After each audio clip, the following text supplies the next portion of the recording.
హరే కృష్ణ హరే రామ్. శ్రీమద్ భగవద్గీత అనే ఈ పవిత్ర గ్రంథం శతాబ్దాలుగా మనుషుల యొక్క జీవితానికి అర్థం, లక్ష్యం మరియు కర్మజ్ఞానాన్ని ఈ దివ్య సందేశాన్ని వినే ముందు అందరూ జై శ్రీరామ్ అని కామెంట్ చేయండి. మీ భక్తి ఆధ్యాత్మిక యాత్రను కాబట్టి ఈ వీడియోలో ఒక సూత్రాన్ని కూడా మిస్ చేయకుండా పూర్తిగా వీడియో చివరి వరకు చూడండి. ఇంకా వీడియోని ప్రారంభిద్దాం.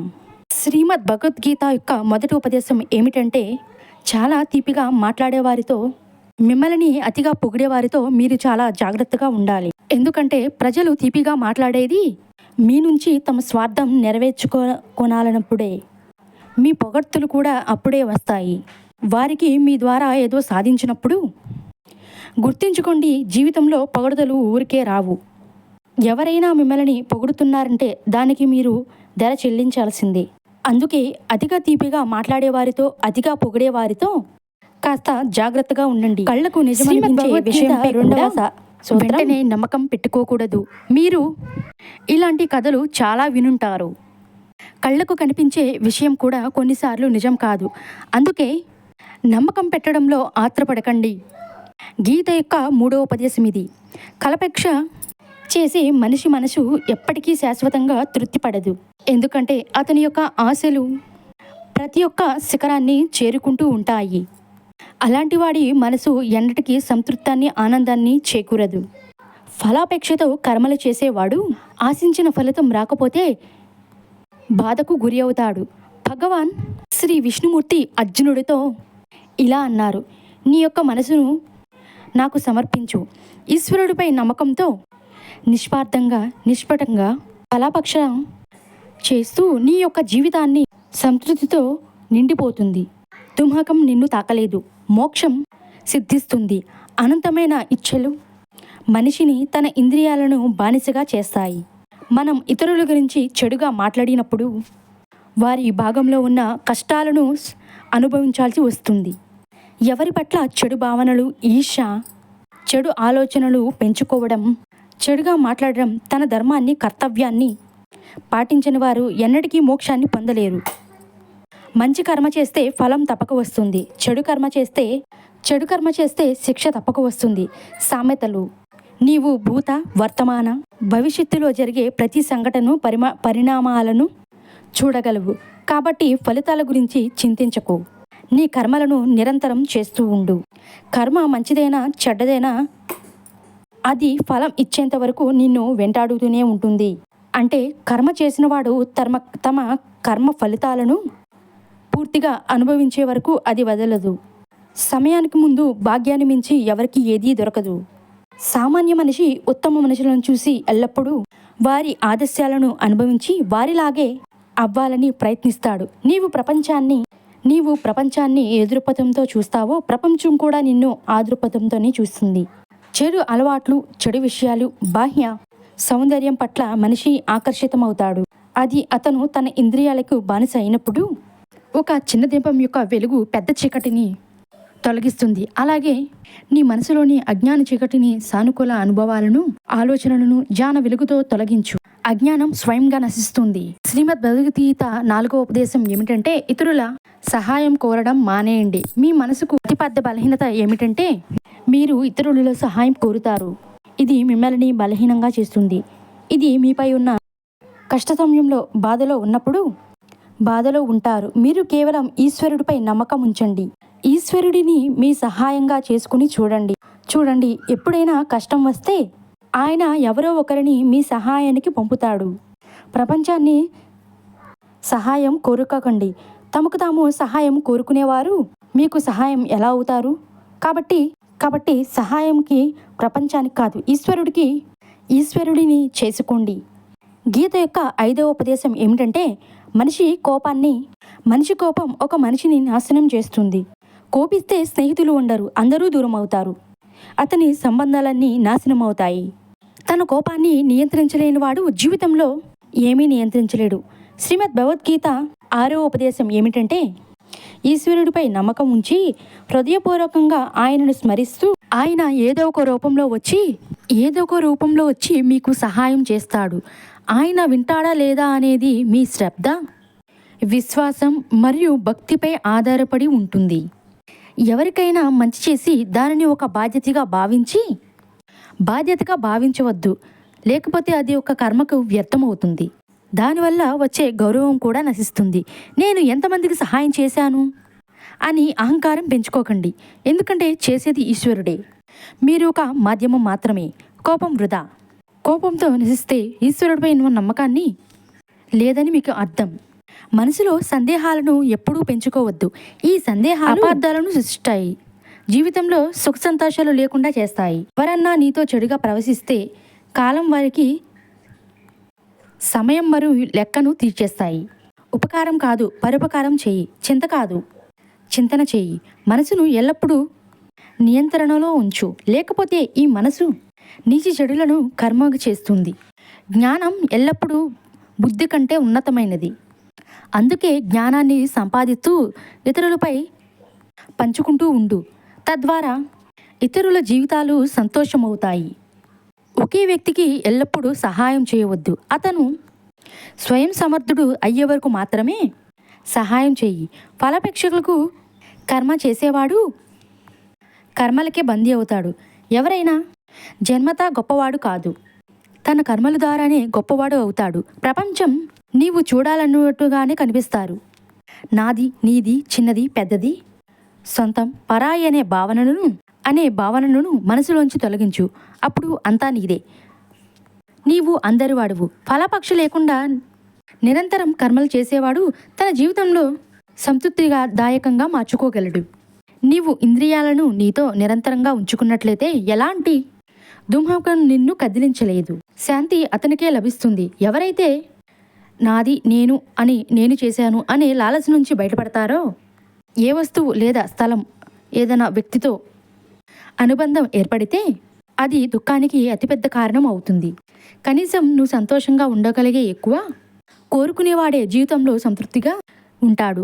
గీతోపదేశం 7వ అధ్యాయం 7వ ఉపదేశం ఏంటంటే నీ మనసును శాంతిగా ఉంచడం నేర్చుకో. ఎందుకంటే అశాంతత మనసు జీవితంలో దుఃఖం తప్ప ఏదీ మిగల్చదు. శాంతమైన మనసు మాత్రమే నీకు ప్రేమను, ఆనందాన్ని మాత్రమే ఇస్తుంది.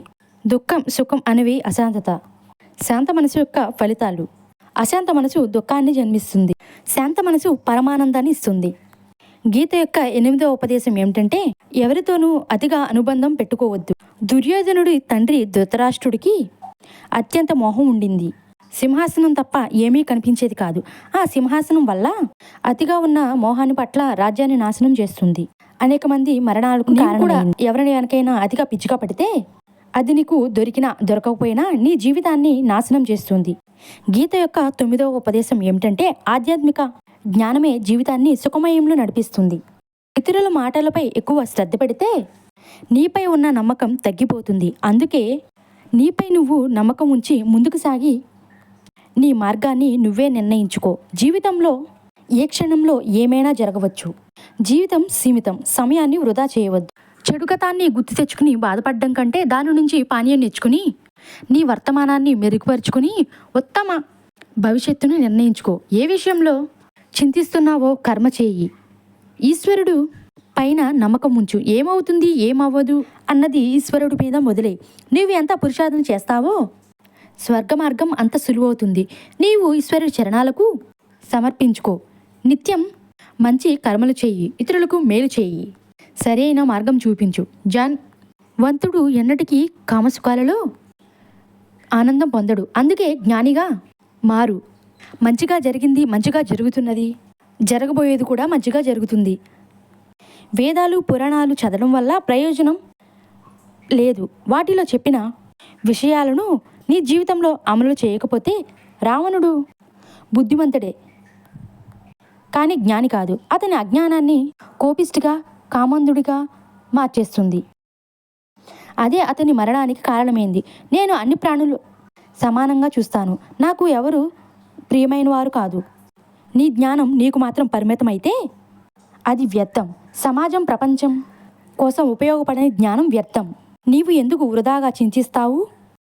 ఎందుకు భయపడతావు? నిన్ను ఎవరు చంపగలరు? ఆత్మ ఎప్పుడూ జన్మించదు. ఎవరు దానిని చంపలేరు.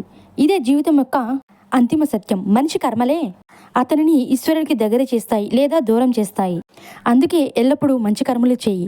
ఈ భూమి మీద పాపం, అహంకారం, అధర్మం తారస్థాయికి చేరినప్పుడల్లా నేను దాని నాశనం కోసం ధర్మాన్ని పునరుద్ధరించడానికి అవతారం తీసుకుంటాను. కర్మలతో, కర్తవ్య భావనంతో, ఆలోచనలు లేకుండా అవసరానికి ఇచ్చే దానం సాత్వికంగా పిలువబడుతుంది. మనసును జయించిన వాడు పరమాత్మునికి ఇప్పటికే సాధించాడు. ఎందుకంటే అతను శాంతిని పొందాడు. అలాంటి మనిషిపై సుఖం, దుఃఖం, చలి, వేడి, గౌరవం, అవమానం అలాంటివి ఏమీ ప్రభావం చూపవు. విద్వాంసులు జీవితం కోసం కానీ మరణం కోసం కానీ శోకించరు. గృహస్థ జీవితంలో సమాజంలో ఉంటూ పరోపకారాలను చేయడం తమ కర్తవ్యంగా నీతిగా నిర్వర్తించడం కూడా ఒక గొప్ప మనసు.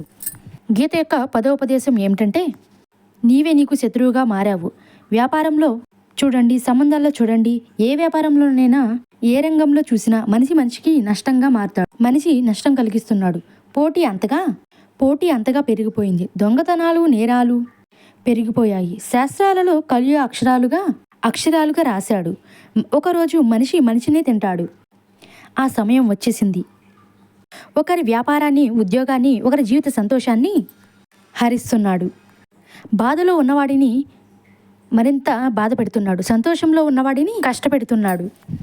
కానీ మానవత్వం ఎక్కడా కనిపించడం లేదు. ఒక స్టేజ్ ఇంటి నుంచి బిచ్చగాడు బయటకు వస్తున్నాడు. అతని చేతు ఒక గ్లాసు నీళ్లు ఇవ్వండి, నాకు చాలా దాహంగా ఉన్నది. చాలా దూరం నుంచి నడిచి వచ్చాను, నా ప్రాణం పోతున్నది అని అన్నాడు. స్వేచ్ఛ అన్నాడు, ఇప్పుడు ఇక్కడ ఎవరూ లేరు. ఎవరైనా వస్తే నీకు నీళ్ళు ఇస్తారు. కాసేపటి తర్వాత ఆ బిచ్చగాడు, దయచేసి ఒక గ్లాసు నీళ్లు ఇవ్వండి, నేను వెళ్ళిపోతాను. నా ప్రాణం ఇక్కడ దగ్గరలో ఎవరిల్లు కనిపించట్లేదు అని దేశ అన్నాడు. నేను చెప్పాను కదా, ఎవరైనా వస్తే నీకు నీళ్ళు ఇస్తాను అని. అప్పుడు ఆ బిచ్చగాడు సేతుతో అన్నాడు, మీరు ఒక మనిషిగా ఎందుకు మారారు? కొంచెం సేపు మీరు మనిషిగా మారండి. ఈ రోజుల్లో ఇదే జరుగుతుంది. ఎవరిని మనిషిగా మారడానికి సిద్ధంగా లేరు. అందరూ ఒకరినొకరిని ఒప్పించడంలో ప్రయోజకం. అందుకే కలియుగాన్ని స్వార్థయుగం అని కూడా అంటారు. ప్రజలు కేవలం స్వార్థం కోసమే ఒకరితో ఒకరు కలుస్తున్నారు. గీత యొక్క 11వ ఉపదేశం ఏమిటంటే, జీవితంలో ఎప్పుడు ఎవరి అవసరం మీద ఆధారపడకు. ఎవరి అవసరం మీద ఆధారపడినంత వరకు నిన్ను ఎవరు నీకు బాధ కలిగించలేరు, నీ ప్రయోజనం తీసుకోలేరు. నీవు ఎవరి అవసరం మీద అయితే ఆధారపడితే వాళ్ళు నీ ప్రయోజనం తీసుకోవడానికి ప్రారంభిస్తారు. నీవు నీ జీవితాన్ని ఎవరి అవసరం మీద ఆధారపడేలా చేస్తే ఆ రోజు నుంచి నీవు వారి బానిసగా మారుతావు. చనిపోవడం కంటే దారుణంగా ఉంటుంది. అవసరం శరీరానికి లేదా పనికి మాత్రమే కాదు, అతిపెద్ద అవసరం మనసుది.